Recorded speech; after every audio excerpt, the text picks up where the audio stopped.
Good morning student आमी तुम्हारे Shantanu sir आज के ABTA test paper H higher secondary लेवले 2024-25 साले जे एमसीकिউ प्रश्नगुलो रयेछे पाता नम्बर होच्छे 315 এবং 316 নম্বরে রয়েছে এগুলো আমি সলভ করে দিচ্ছি। দেখো প্রথম প্রশ্ন রয়েছে ভূগর্ভে ম্যাগমার মধ্যে সঞ্চিত জলকে বলা হয়। তাহলে ম্যাগমার মধ্যে যে জলটা সঞ্চিত থাকে তার নাম কি না, তাকে বলা হয় উৎসন্দ জল বা জুভেনাইল ওয়াটার বলা হয় বা ম্যাগমাটিক ওয়াটার বলা হয়, তিনটেই বলা হয় তাকে, মনে রাখবে। দ্বিতীয় প্রশ্ন ভাদস্তর হলো কি না, ভাদস্তর হলো একটি অসম্পৃক্ত স্তর, এই স্তরের মধ্যে কোনো জল সঞ্চিত থাকে না, তাই অসম্পৃক্ত স্তর বলা হয়। তিনের প্রশ্ন ভূগঠনের সঙ্গে সামঞ্জস্যবিহীন নদী হলো কি না, ভূগঠনের সঙ্গে সামঞ্জস্যবিহীন নদী হচ্ছে অধ্যারোপিত নদী। 4 নম্বর প্রশ্ন স্বাভাবিক ক্ষয়চক্রের বার্ধক্য পর্যায়ে সৃষ্ট টিলাগুলিকে কি বলা হয়, স্বাভাবিক ক্ষয়চক্রের বার্ধক্য পর্যায়ে সৃষ্ট টিলাকে বলা হয় পেডিমেন্ট বলা হয় তাকে, সরি পেডিমেন্ট নয়, এটা হচ্ছে মোনারনক বলা হয় তাকে, মোনারনক, এটা ভুল, মোনারনক হবে এটা। আচ্ছা পরের প্রশ্ন 5-এ রেনজিনা মাটি সৃষ্টি হয় যে পদ্ধতিতে, রেনজিনা মাটি সৃষ্টি হয় কার্বনেশন পদ্ধতিতে। 6 নম্বর প্রশ্ন স্পোডোসল, মনে রাখবে স্পোডোসল প দিয়ে স্টার্ট আছে, স্পোডোসল মৃত্তিকার উদাহরণ হলো কি পর্জল মৃত্তিকা।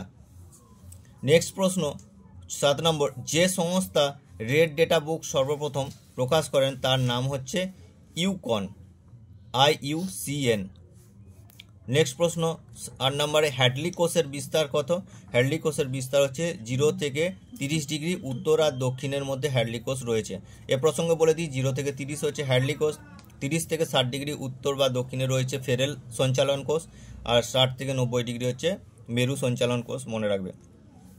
নেক্সট প্রশ্ন রয়েছে হাইজোনাল ইন্ডেক্স দেখা যায় কোথায় না, হাইজোনাল ইন্ডেক্স হচ্ছে জেট স্ট্রিমের সঙ্গে যুক্ত রয়েছে এটা। পরে 10 নম্বর দক্ষিণ গোলার্ধে ভূমধ্যসাগরের জলবায়ু অঞ্চলে সর্বাধিক বৃষ্টিপাতযুক্ত মাস কোনটা, সেটা হচ্ছে জানুয়ারি মাস। পরের প্রশ্ন কুইনারি কার্যকলাপে নিযুক্ত কর্মীদের কি বলা হয়, কুইনারি কার্যকলাপে নিযুক্ত কর্মীদের বলা হয় সোনালী কলার কর্মী, মানে টপ লেভেল 5 নম্বর স্তরটাকে বলা হচ্ছে। পরের প্রশ্ন 12 নম্বরে ভারতের নীল বিপ্লবের জনক কাকে বলা হয়, নীল বিপ্লবের জনক হচ্ছে অরূপ কৃষ্ণানকে বলা হয়। 8 নম্বর প্রশ্ন কি না ওজন হ্রাসমান দ্রব্যের ক্ষেত্রে পণ্যসূচক কত হয় না, ওজন হ্রাসমান দ্রব্য মানে এখানে আমরা দেখতে পাবো অবিশুদ্ধ যে কাঁচামাল, এক্ষেত্রে পণ্যসূচক হয়ে থাকে 1 বা 1-এর বেশি হয়ে থাকে, 1-এর কম হয়ে গেলে সেটা হচ্ছে বিশুদ্ধ প্রকৃতি কাঁচামাল হবে। পরের প্রশ্ন 14 পৌরপুঞ্জ কথাটি প্রথম ব্যবহার করেন কে, পৌরপুঞ্জ কথাটি প্রথম ব্যবহার করেন প্যাট্রিক গ্রেডেস ব্যবহার করেন।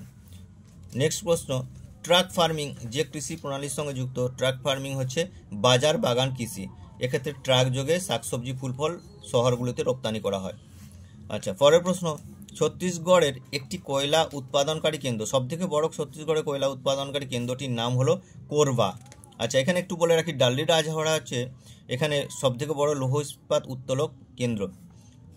পরের প্রশ্ন মার্কিন যুক্তরাষ্ট্রের প্রথম কার্পাস বয়ন শিল্পের বিকাশ ঘটে কোথায় না, প্রথম বিকাশ ঘটেছিল নিউ ইংল্যান্ড অঞ্চলেতে।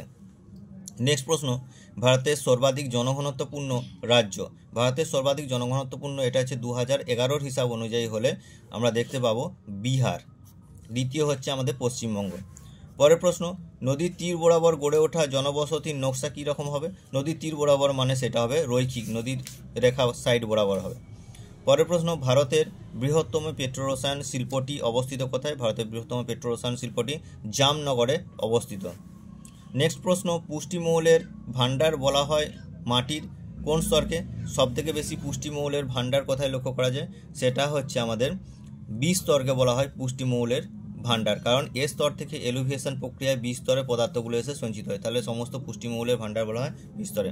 যাই হোক যদি তোমাদের ভিডিওটি মনে হয় প্রয়োজন লাগবে তাহলে তোমার বন্ধুদের মধ্যে লাইক কমেন্ট এবং একটা শেয়ার করবে এবং আমার চ্যানেলটি সাবস্ক্রাইব করে দেবে যাতে পরের ভিডিওগুলো এসে গিয়েগুলো পেয়ে থাকবে। Thank you.